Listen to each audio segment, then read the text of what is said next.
ರೇಣುಕಾಸ್ವಾಮಿ ಕೊಲೆ ಪ್ರಕರಣದ ಸಾಕ್ಷಿಗೆ ಬೆದರಿಕೆ ಹಾಕಿದ ಪ್ರಕರಣದಲ್ಲಿ ಈಗ ಮತ್ತೊಂದು ಸ್ಫೋಟಕ ಮಾಹಿತಿ ಹೊರಬಿದ್ದಿದೆ.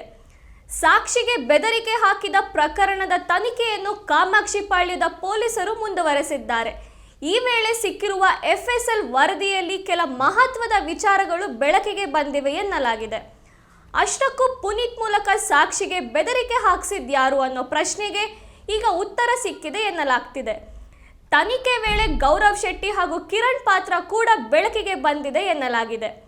ಕಿರಣ್ ಮತ್ತು ಗೌರವ್ ಶೆಟ್ಟಿ ಇಬ್ಬರು ವಾಟ್ಸ್ಆಪ್ ಕಾನ್ಫರೆನ್ಸ್ ಕಾಲ್ನಲ್ಲಿದ್ದು ಪತ್ತೆಯಾಗಿದೆ. ಪುನೀತ್ ಮತ್ತು ಆತನ ತಂಡಕ್ಕೆ ಕಾಲ್ನಲ್ಲೇ ಇದ್ದುಕೊಂಡು ಇಬ್ಬರು ಸೂಚನೆ ನೀಡ್ತಿದ್ರು ಎನ್ನಲಾಗಿದೆ. ಸಾಕ್ಷಿಯನ್ನು ಪುನೀತ್ ಹಾಗೂ ಆತನ ತಂಡ ಕಿಡ್ನಾಪ್ ಮಾಡಿ ಜೀವ ಬೆದರಿಕೆ ಹಾಕಿದ ಆರೋಪ ಕೇಳಿ ಬಂದಿತ್ತು. ಈ ಕೃತ್ಯ ನಡೆದ ಸಮಯದಲ್ಲಿ ಮೂವರು ವಾಟ್ಸ್ಆಪ್ ಕಾನ್ಫರೆನ್ಸ್ ಕಾಲ್ನಲ್ಲಿ ಇದ್ದರು ಎನ್ನಲಾಗಿದೆ. ಇನ್ನು ಇದಕ್ಕೂ ಮುನ್ನ ಪುನೀತ್ಗೆ ಪ್ರಭಾವಿ ಮಹಿಳೆಯೊಬ್ಬರಿಂದ ಕರೆ ಬಂದಿರುವುದು ಕೂಡ ತನಿಖೆಯಲ್ಲಿ ಪತ್ತೆಯಾಗಿದೆ.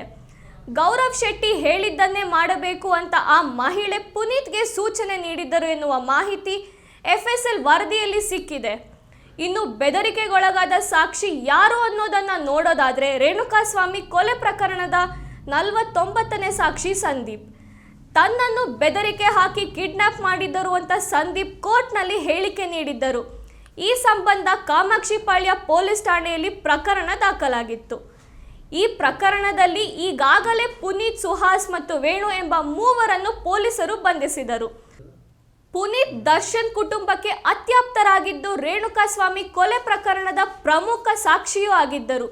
ಇದೇ ಪುನೀತ್ ಇದೀಗ ಸಾಕ್ಷಿಗೆ ಬೆದರಿಕೆ ಹಾಕಿದ ಪ್ರಕರಣದಲ್ಲಿ ಬಂಧನಕ್ಕೆ ಒಳಗಾಗಿದ್ದಾರೆ. ಆದ್ರೆ ಈಗಿನ ತನಿಖೆಯಲ್ಲಿ ಪುನೀತ್ ಹಿಂದೆ ಪ್ರಭಾವಿ ಮಹಿಳೆಯೊಬ್ಬರು ಇದ್ದಾರೆ ಎನ್ನುವ ಮಾಹಿತಿ ಹೊರಬಂದಿದೆ. ಈ ಮಹಿಳೆಯೇ ಗೌರವ್ ಶೆಟ್ಟಿ, ಕಿರಣ್ ಸೇರಿದಂತೆ ಕೆಲವರ ಮೂಲಕ ಸಾಕ್ಷಿಗೆ ಬೆದರಿಕೆ ಹಾಕಿಸಿದ್ರ ಅನ್ನೋ ಬಗ್ಗೆಯೂ ಪೊಲೀಸರು ತನಿಖೆ ನಡೆಸುತ್ತಿದ್ದಾರೆ. ಆದ್ರೆ ತನಿಖೆ ಇಲ್ಲಿಗೆ ಮುಗ್ದಿಲ್ಲ. ಇನ್ನೊಂದು ಟೆಕ್ನಿಕಲ್ ವರದಿ ಪೊಲೀಸರ ಕೈ ಸೇರಬೇಕಿದೆ.